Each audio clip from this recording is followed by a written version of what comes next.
কৃতজ্ঞ লোক থেকে সাবধান থাকবে। হয়তো নিজের কাছে অথবা আত্মীয় স্বজন ঘনিষ্ঠ লোকরাই সময় অকৃতজ্ঞ হয়।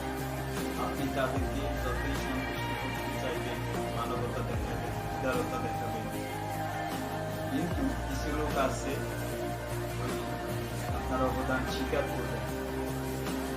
কথায় আছে না যে মানুষ এমনও আছে যে কলজা কাটটা দিলেও বলে লবণ কম হয়েছে। তো এরকম কিছু লোককে আপনি কখনোই খুশি করতে পারবেন না। আপনি স্বাভাবিকভাবে দায় দায়িত্ব, মানবতা, সহায়তা, সহযোগিতা করবেন, কিন্তু ভালোভাবে ঘুরতে যাবেন, তাহলে নিজের অস্তিত্ব নিয়ে সংকটে পড়তে হবে।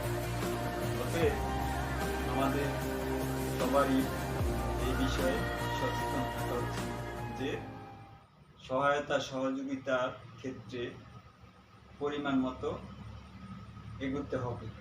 নিজের অস্তিত্ব বিলীন যেন না হয় এ ব্যাপারে